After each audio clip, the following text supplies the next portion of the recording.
Am I the a-hole for not taking in my son and his family? My ex-wife and I adopted our son when he was 6.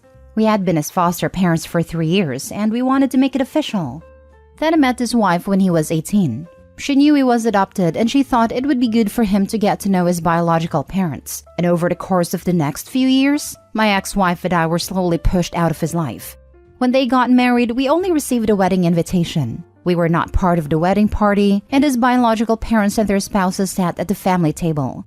We have not had the opportunity to meet our granddaughter either, and she's nearly 3 years old now. I am sad about the situation, but my ex-wife is heartbroken. I hate to see her hurt, when all she did was try and be a good mom. I can honestly say that I am not a fan of my daughter-in-law, and I wish she had never come into our lives. Recently, they have run into financial problems and they lost their home. My son's job is in the city we live in, and his biological parents and his in-laws all live in other cities. So, he called my ex-wife to ask if they could stay with us while they got back on their feet.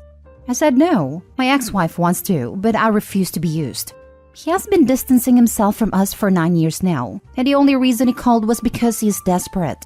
I don't think I owe him anything, but I did offer to pay for whatever it costs for him to move his family to the cities where his real family is. His wife called me to scream at me, saying that I'm abandoning my son and grandchild. I just said that since he didn't think of us as parents when they got married and had a child, then they should not think of it that way now. Then I blocked her. My ex-wife says that I'm being too harsh and that I need to forgive them. But here's the thing, I don't think it will change anything. All that will happen is that they live in our home and then they abandon my wife again as soon as the chance presents itself. Edit. He was removed from his biological parents because they were very young and it wasn't a good situation. If they had been older or more stable, I'm sure they would not have severed their parental rights. To make it clearer, his mom and I are divorced. She is in an extended care facility and he cannot live there. I kept our home, and I'm still friends with her and we see the kids together as a family. I still care for her deeply, but her condition wasn't something she wanted me to deal with. Our son didn't even know we had separated when he called her. Now for the top comments. Info. Over the course of the next few years, my wife and I were slowly pushed out of his life. Why? You raised him for 15 years. Did you have a good relationship with him? I thought we did. I have racked my brain trying to understand what happened, and the only thing I can think of at all is that his biological parents are the same race as him and his wife.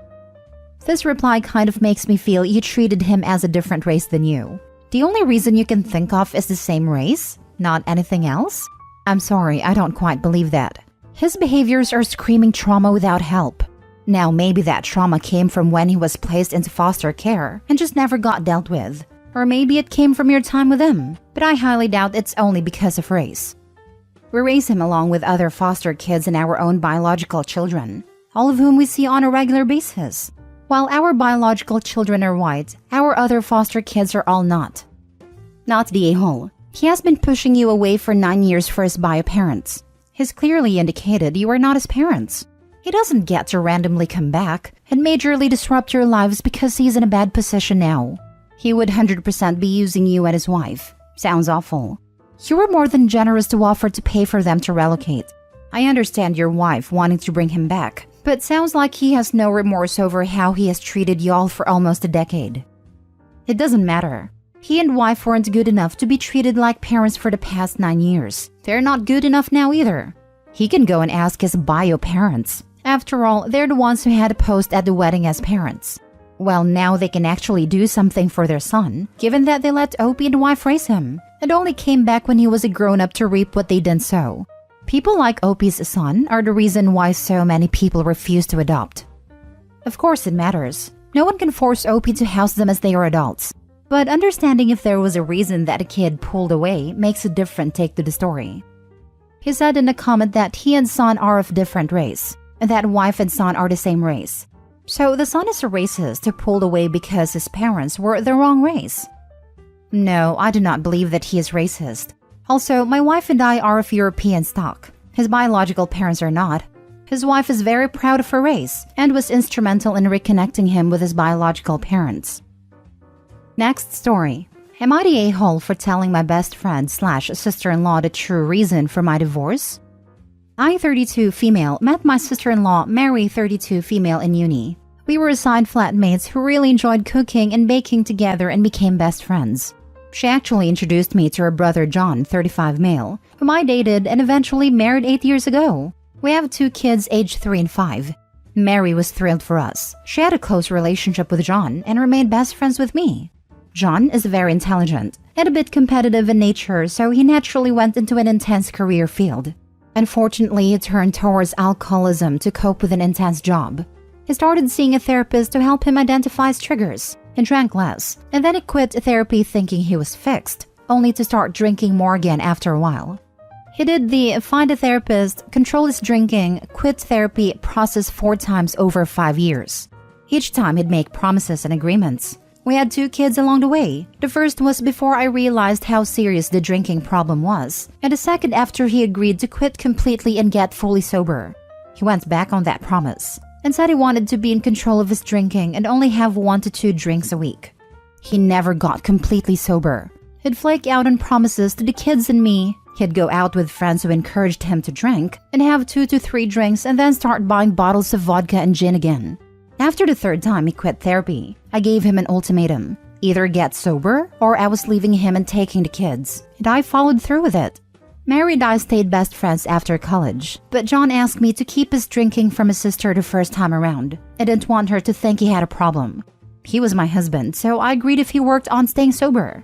So when I divorced him, it appeared out of the blue to Mary and their parents, who couldn't understand why I would up and leave her brother and adamantly take the kids, only letting him have visitation.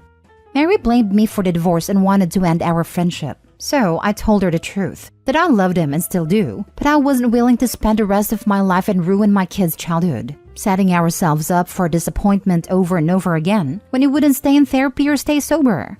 Mary was horrified after I told her about everything. She got very emotional when I admitted to her how many times I let myself get excited for plans her brother made with me or the kids, only to be flaked on when her brother poured himself a drink after work. She then went to give John a piece of her mind and asked him to get his act together.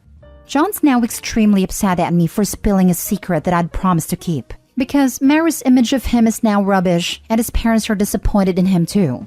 I think I had a right to explain myself to my best friend, and I no longer had a promise to keep after he broke his end of it. Am I the a-hole? Not the a-hole. Your image shouldn't be rubbish because he's embarrassed by his actions. Thank you. He's extra upset because the most recent weekend he went to Mary's place for dinner and she gave him a sobriety check before letting him in, and he feels like I made Mary treat him like a child when he'd always been her older brother. I was admittedly unsympathetic, but that made it even worse. The only one that made his sister treat him like a child is him. Alcoholism sucks, and having family members that are addicts and alcoholics suck. But it is and will always be their choice to pick up the bottle or the other drugs. Not the a-hole. What did your ex-husband expect? That you would take the blame for the divorce that happened because of his actions? To keep his reputation clean? What has he done to deserve that? No, you shouldn't be expected to keep such a secret for him. Not the a-hole. You did not deserve to lose a friend over the consequences your ex-husband chose. Also though, true alcoholism is a progressive disease. It may one day help this man, the father of your children, that his family knows what is going on with him. It is not your job to enable your ex, and protecting the secret is a big form of enabling. I hope your ex will one day be able to attain sobriety. Go in peace. Next story. Am I the a-hole for loudly calling a woman a creep when she wouldn't leave me alone while I waited for my daughter? I'm a single dad to 3 kids and my youngest is 6 female. My ex's parents sent her money for her birthday, so I took her to the outlet store so she could pick out what she wanted. I'm used to gawking and suspicious stares when I'm out with my kids. When we got to the outlet, she had to use the restroom. The family restroom was occupied and she really had to go, so I sent her into the ladies' room. I waited right outside of the doorway, just a little off to the side so I couldn't see in when the door opened but would be right there when she came out. While I'm waiting, a woman had come up, gave me an odd stare and asked why I was just standing outside of the ladies' restroom. I explained I was waiting for my daughter to come out, and she offered to go inside and watch her. I declined because I have had one too many negative experiences with people who said they meant well, only to try getting my kids to admit I was kidnapping them, sneak them out to safety, and the like. That nonsense gets exhausting, though I understand their intentions are good. She asks why not? Where's their mother? What's my daughter's name? What does she look like? Giving me this whole shakedown. So I get fed up and loudly go, "Lady, stop trying to creep on my kid in the restrooms." I got her to leave me alone and she left. My kid came out, we went to the store she wanted, got her a bear maid, and went to pick up my other 2 kids. I aired my frustration about the incident and similar ones to my parents. My father got a kick out of it, but my mother felt like I shouldn't have done it. And embarrassing the woman like that was a step too far when she was trying to look out for my kid, so I should have just answered her questions. Now for the top comments. Not the a-hole. Fathers are parents too. And taking little girls into a men's room with urinals is not a good choice. She asked why you were hanging outside a lady's toilet. You answered once, and that was enough. Forget the urinals. It's the finding a stall that hasn't been wrecked that's the challenge. I have had to take her into the men's room before, and guys were pretty good to clear out ASAP so I could go in. As a woman who has used a men's stall clubbing, I can honestly say the women's bathrooms are sometimes way worse than the men's. Women's bathrooms aren't necessarily cleaner. But I do understand your pain. My brother is a single dad 50% of the time, and it felt like this when his daughter was younger. It's so sad that men are made to feel creepy with little girls. You're just a dad. It's not creepy. You told her you were waiting for your daughter. That's enough. After that, she should have just moved on. But you also know when you're feeling judged. She has zero right to keep asking questions. You're a big boy, and if you wanted her to check on your kid, you would ask. Not the a-hole. Honestly, the truth is there are some kids in these bad situations, and they do need help from a stranger. It does happen. But the flip side is, if a stranger does know your kid's name, they can use that to abduct your kid. That happens too. So as a parent, you're well within your right to tell anyone to screw off, jog on, and leave your kid alone. Not the a-hole, but I'm curious. Why would you get suspicious stares when you're out with your kids? Being a single parent isn't some weird thing. Being a single dad out with my kids, it's all too common to think I'm ambitious enough to kidnap 3 whole children from their mother. Or I'm babysitting and giving her a day off. The former I kinda understand, because some parents do insane things over custody disputes. This gave me a giggle, because legit 3 whole children and they all casually just follow you around, no questions asked. I fed them once, now they follow me around like stray cats. Last story. Am I the a-hole for not wanting to lie to my son for the sake of family harmony? My parents always wanted grandchildren, and both my brother and I wanted children, but both of us ended up facing fertility issues with our respective partners. My wife and I eventually decided to start working with a surrogate. Our parents are old-fashioned, but they tried to be happy for us. My brother also tried, but his wife did not. His wife is as against the concept of surrogacy as it's possible to be. It always has been. We found a friend who was willing, and we now have a son. Sister-in-law went crazy. She spent months blasting all of us how horrible we all were, that we supported all sorts of terrible practices because we were doing this, etc. She refused to go to our baby shower or see us in the hospital, but she did send a new mom kit meant for our surrogate, with things to help a pregnant person recover from childbirth. My brother apologized for her but said he couldn't change her mind. A few months later, my brother and his wife announced a spontaneous pregnancy after more than 5 years of trying. Our parents were thrilled, and so were we. We were willing to put it all behind us, but they had a daughter, and it only intensified her views. She refused to bring the baby over for holidays or meet her cousin because she refused to have her daughter raised to view women as objects. Years later, she softened to have our parents around at least, without us. Now, my parents want the whole family together again. She's agreed to a compromise that she's willing to do holidays and family outing, as long as we never tell the children that our son is from a surrogate. Our parents think we should do this, because she has a point and they were always uneasy with it. But I don't agree. This isn't some shameful secret that we should be ashamed of. We didn't do anything wrong. My wife is adamant that we shouldn't but wants our son to have a cousin. My parents are calling me as much as I'll answer, to beg me to consider. My brother just wants the tension to stop and isn't going to fight with her anymore. Not the a-hole. Your sister-in-law can just mind her own business or just get lost. Yep. Your child should come first. And if he later finds out his origins were some dirty little secrets, he's going to feel like he's a dirty little secret. Don't do that to him. The extended family can eat rocks if they think this is a solution. Sister-in-law is flat out crazy.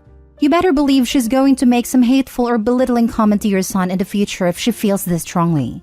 So do your son a favor and spare him of that. And a likely possibility that if he does make friends with a cousin, it'll be ripped away later when sister-in-law starts in with some other new wild demand. Yes, that's right here. This woman has acted insane over something that's not her business for years. There is no way she's going to bite her tongue when the child, who is the living representative of this thing she unreasonably hates, is in front of her. And even in the unlikely event that she did, she won't do so in front of her child, who will pick up on that attitude and act on it towards Opie's child. Opie ought to cut contact for the sake of their child. Not the a-hole. I guarantee lying to your child about their origins will cause divide in that relationship. What is more important? Sister-in-law and her precious views? Or building an honest and open relationship with your child? Children survive without cousin relationships, and they thrive better without people who don't like their existence because they came in a different way. All of my cousins lived far away from me and I only saw them for a week every few years, and none since we were in our teens. Children can and do get along fine without being with their cousins, but once a lie is exposed, that's much harder to come back from. Sister-in-law's nuts. The truth is likely to tear the family apart, and sister-in-law will be prompt to blame you. Since no one wants to stand up to her, do not expect support. Sad situation.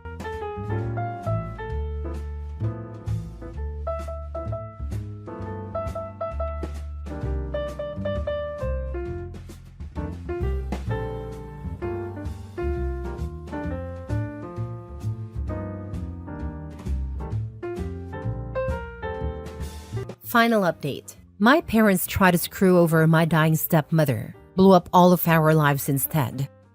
Original post. My 17 female stepmother Jane is a wonderful, wonderful woman. She and my father got married when I was 4, and she's been a rock in my life ever since. My mother was always my primary caregiver, but up until that point, her relationship with my father was acrimonious, and I basically never saw him. Jane was the reason they developed a stable co-parenting relationship. She encouraged everyone to have a good relationship with each other and was always there to support me and my mom when things got rough. Jane was always a really hard worker. When she met my dad, he was living out of a hotel, and my mother was doing everything in her power to keep me away from him because she was petty and angry that their relationship didn't work out.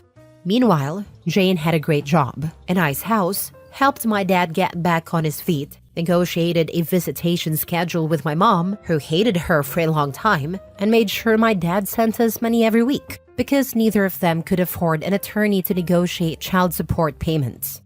Jane had no reason to do any of these things, but as I got older, she made it clear that she loved me as much as she loved my half-brothers, who were born a few years later. I even have my own room in her house because, at a time, we lived with my grandparents and various boyfriends of my mom, and Jane felt that I needed a more stable environment than that. She's like the opposite of the evil stepmom. When I was 15, Jane won a big lawsuit against an airline company and was awarded upwards of $1 million.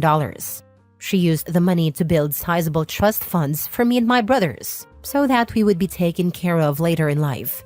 Despite having a lot more money, she still wanted to live a fairly modest life, so she paid off the house she has and has been living there ever since with my dad.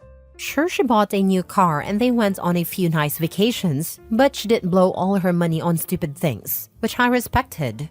About a year ago, things started getting really weird. Whenever I saw Jane, she seemed to look sicker and sicker, but no one would tell me or my brothers why, even though I know they knew.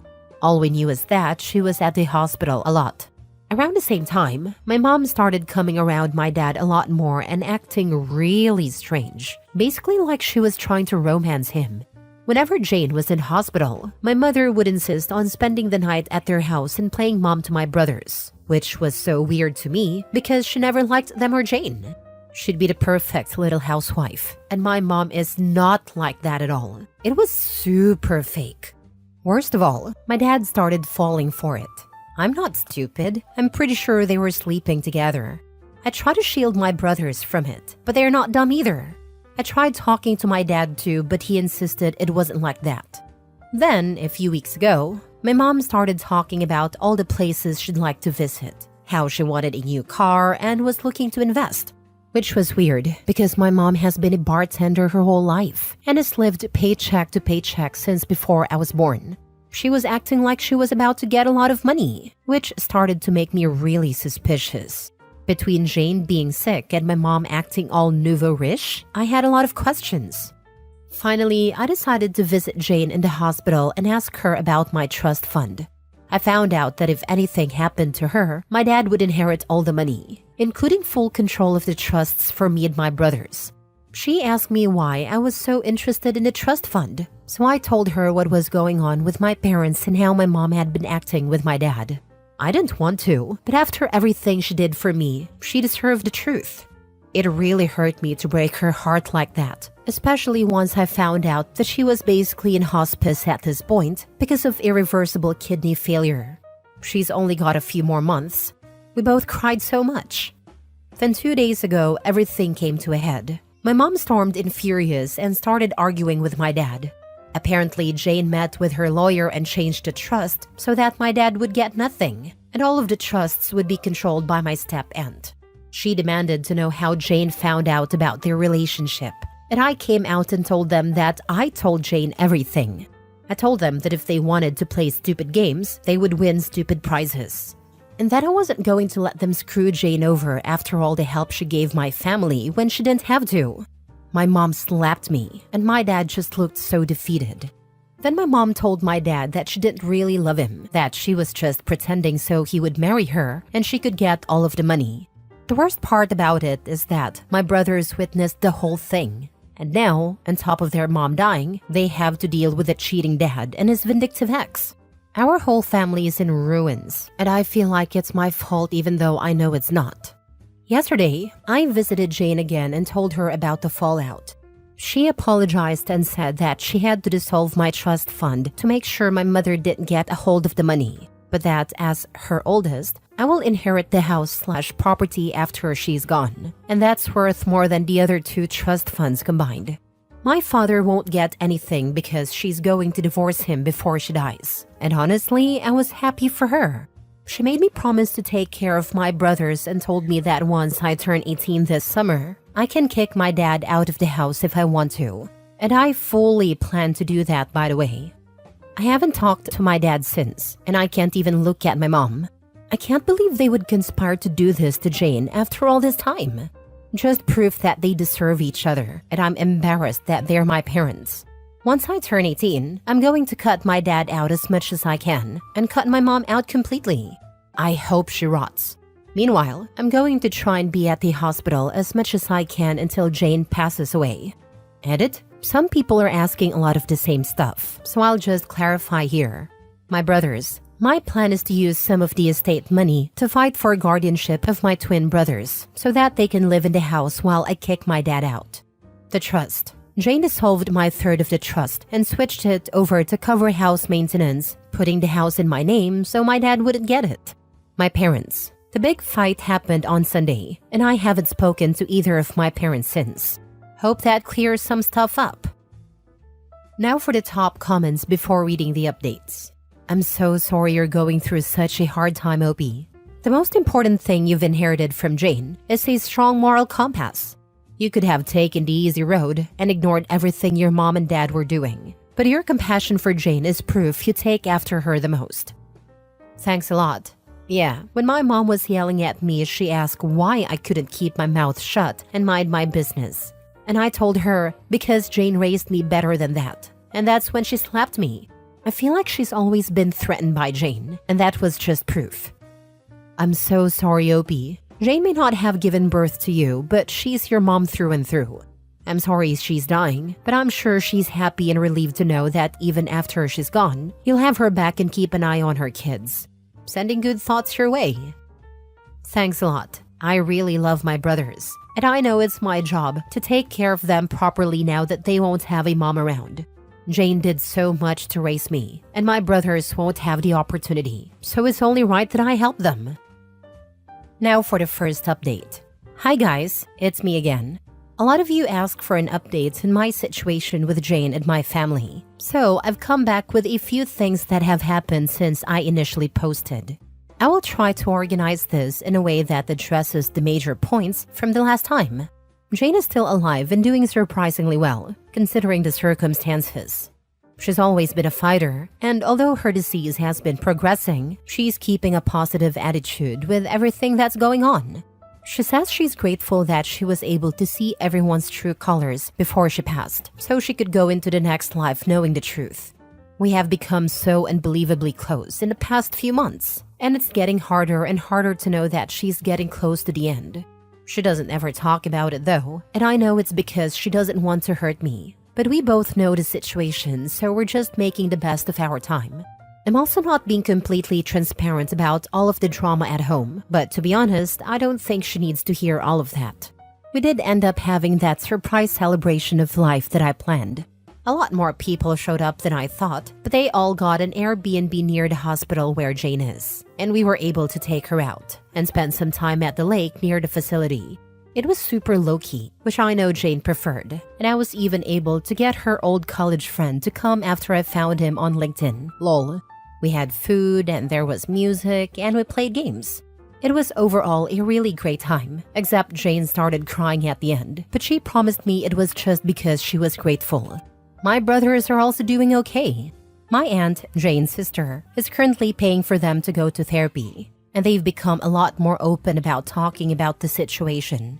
They just turned 13, but a lot of time it feels like I'm talking to actual adults, lol. They've become really independent lately, in a good way, and aside from me driving them places, I don't really have to do much for them anymore. Their grades aren't super great, but they're not failing, and considering the circumstances, it could be a lot worse. They still hang out with friends, and I'm keeping an eye out for depression symptoms and stuff. The situation with my mom is as funny as it is embarrassing, to be honest. She spent a few weeks ignoring us, and then she tried to crawl back into my life, basically begging me to let her move in because her lease is about to expire and she has nowhere to go. That convo went about as well as you'd think, and she ended up calling me an ungrateful bee and saying that I couldn't just ignore her because she's my mom. I told her to get out of the house before I called the cops, and to go back to my dad, who at that point was only coming home every few days to check on us and grab some clothes. After that, she tried coming by a few times, and when I wouldn't open the door, she would lose her mind and start yelling through the neighborhood. After 3 instances of this, I finally called the cops, but because I'm 17, they told me there's a possibility that I would have to go home with her, since technically I'm a minor and need to be with a custodial parent. I told them no way, because I was the only one watching my brothers at the moment. That led to a whole thing where, after a few hours, my dad basically showed up, and I was allowed to stay there because there was finally an adult present, and I'd basically lived there for over a year. After that, the cops firmly told my mom that if she keeps showing up and causing drama, my neighbors confirmed that she'd been there a few times screaming. They would arrest her for trespassing, since technically it was Jane's house and not hers. She left and hasn't tried coming to the house anymore, but for a while, she would call me constantly, telling me I owed her and all kinds of stuff. She's now blocked and everything, and anything she needs to say to me gets filtered through my dad. As for my dad, well, since he's basically required to be here for another 2 months until I turn 18, we've basically just avoided each other. It's not too bad though, because I've been heavily relying on guilting him for everything to get my way. For example, he was going to contest the divorce, but I threatened to kick him out when I turned 18 if he did that. So he just signed all the paperwork for a quickie divorce and is basically doing whatever Jane tells him to do. I don't openly disrespect him or anything, he's still my dad, but I've made it clear that I have no intentions of doing anything he says ever again, and he doesn't fight me on it. Most of the time, he's just in his room, and sometimes he'll go back to my mom's, but only for a day or 2 before they argue and she kicks him out again, lol. I haven't decided whether or not I'll kick him out yet, and we haven't talked about it either, so I'm kind of playing it by ear. As for me, I'm handling everything as best as I can. I found a new job where I make a little more money, so I've been focusing on saving as much as I can and just being there for my brothers.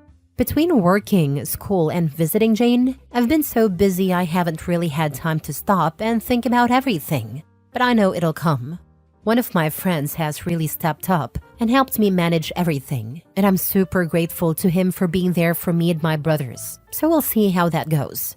Anyways, I wish I had something more exciting to share, but that's what's happened since my last post. Thanks again for all the support in my last post. I remember your first post. That is such a big pile of horse crap to be dealing with, but you sound so incredibly mature and like you're really taking it in stride. Your parents have really failed you and your brothers here, but I'm so proud of how you've managed to step up to the plate and hold your ground against them. I'm still sorry you have to be the next best adult in this scenario. It's also great to hear that Jane is still alive and that you guys got to do a celebration of life with her. I can only hope that when I am at my own end, I have people who love me this dearly and this deeply. I hope you and your loved ones are able to make some more happy memories with her. Thank you, and I promise that as long as you are a good person and work to make the lives of those around you better instead of being a burden, you will have many people around you who will love and cherish you. Jane was a wonderful example for you and raised you well. I'm so sorry you have to deal with all of this. You are so young, and this should be a carefree time in your life. However, I'm glad your brothers have you. Curious, does your dad and bio mom work at all? Or do they just mooch off Jane and others? I mean, it seems like they have a lot of time on their hands to do nothing but be horrible people. Yes, my bio mom works as a bartender most nights. She's been working at the same bar basically my whole life. As for my dad, he works in industrial sales. He makes a pretty decent living, but I think most of his money recently has been going toward my bio mom, since he never seems to have money to do anything anymore, lol. Second update. Hello everyone, it's me again. I've gotten quite a few messages in the last months asking for an update, so I'm going to post my final update here and hope that's enough to answer the questions everyone has been asking. I'm sorry that it took so long to update, but a lot has been going on. As many of you may already assume, Jane passed away early this fall. It was very traumatic and sudden, but the silver lining is that she exceeded every doctor's expectation for her life. And when she did go, she was surrounded by family, including me, my brothers, and my dad. She was on palliative care and felt no pain except for a brief moment right at the end, and we are all very grateful for that. Towards the end, Jane was physically pretty much done, but her mind was as sharp as ever. I took the advice of many of you here and recorded some voice notes for my brothers. I originally wanted to do video, but by the time we were able to do it, we both decided they didn't need to remember her wrapped in tubes and in a hospital gown. She also wrote many letters for her friends, family, and even for me to open when I reached certain milestones. She gave me one to open right after she passed away. And while I won't share too many details, I can say with absolute certainty that she is and forever will be who I consider my mother without question. It was very, very emotional for everyone, and although it has been a few months, I am still very heartbroken about her no longer being with us. She was a kind, gentle woman, and in my heart, she is who I aspire to be. My brothers are obviously very hurt about our mom dying, but just like before, they're taking it surprisingly well. They're still going to therapy both together and separately, and we have a lot of conversations whenever they feel like talking. We've always been close, but I feel like we're closer now. Even though I work, we hang out as often as we can, and I'm doing everything I can to be the support that they need. They don't know it, but I definitely need them as much as they need me, because they're the only ones I can really talk to about anything. Ironically, now that our family glue is gone, we're pulling together stronger than before. My dad and I mended fences, so to speak. We went to a few therapy sessions together where he took full responsibility for his behavior, and I've forgiven him as much as I can, especially since he eventually started doing everything he could to be there for Jane at the end, even though they still went through with a divorce. He's still living with us and things are a little tense, but they're much better than before. He's my dad, and I love him, but he was also broken by Jane's condition, and he wasn't able to cope in a healthy manner. Her dying really brought some light into his eyes, so to speak, and now he's really stepping up to be the man he was supposed to be. A lot of people might comment saying too little too late, but again, he's my dad, and for my own mental health, I have chosen to forgive him. As far as I know, my bio mom pretty much vanished off the face of the earth when I turned 18. She tried a few times to convince me to let her live with us, but I wasn't having any of it. Even my dad told her he's officially done, and after we all blocked her on everything, she stopped reaching out. She doesn't have any relatives who talk to her, so I don't have to worry about that. But I did hear from people who follow her on Facebook that she has a new boyfriend that she's living with. I don't want to stalk her or anything. I really don't care. She hasn't come to me with any kind of apology, so to be honest, she can get bent. It's a little hard for me to think that she'd just walk away the second I turned legal, just because she didn't get any of Jane's money. But oh well, true colors and all that. Guess 18 years was too long to pretend to care. I'm just so angry with her, I don't want anything to do with her anymore. Maybe that will change one day, but I'm not holding my breath. As for me, I'm doing pretty okay. I decided to take a year before I start college to handle all of this BS, and I'm still at my same job, so I'm saving up money wherever I can. My friends have all been great supporters, and I'm so grateful for everyone, especially you Reddit folks, who have been checking in on me and making sure I'm okay. I'm taking things one day at a time, and that's been working great to keep me focused. My goal is to go to college next year and study journalism, but I'm playing it by ear. I can always go back to school, but right now my family needs me, and if that takes longer than a year, then so be it. Thank you everyone. This will be my last update, and I very much appreciate all the love and support you've shown our family. Jane, I know, was very grateful for all of you too, and all I can say is, hold your loved ones tight and be careful of anyone who seems too good to be true. Much love and blessings to you all. Your dad still sucks. I went back and read OP's past posts. All I have to say is that OP's dad is just as bad as BioMom, my opinion. But yeah, a few therapy sessions definitely fixed him. I understand why you would feel this way, but the therapy is ongoing. He's actually insisting on it, and he's going to individual therapy as well. We all are. The goal isn't to fix him as much as it is to help us all cope with each other and what happened. I think Jane dying broke us all in a way that won't ever be fixed. Who has control over the money Jane left for her children? Does your father have access to it? Is it possible that his attitude only changed because he's expected to gain access to the money Jane left? He might still be secretly involved with your biological mom and only pretending to change his behavior as a way to get closer to Jane's money. For a while, I did honestly think this. However, shortly after Jane died, I found out he was looking into apartments to move into. When I confronted him about it, he said that he was trying to be respectful and assumed I wouldn't want to have anything to do with him, so he was preparing just in case. I think the fact that he wasn't parading his plan around in front of me to try and get brownie points says a lot, along with the fact that he's been very involved in our therapy. That gives me a lot of hope. I understand a lot of people have bad experiences, but like I've been saying, my dad isn't a bad person. He's just stupid. Last story. I was sent a DNA test because my mom and sister got into a disagreement. My Christmas gift this year was a DNA test kit my mom sent me after my little sister let me know our dad might not be my real dad. This was after my mom and sister got into a major disagreement, so my sister threw me in the middle of their fight. All I can say is mad respect to my dad, whether he is biologically mine or not. I never would have even guessed this was a possibility. He's never treated me differently, and if anything, he's been my rock.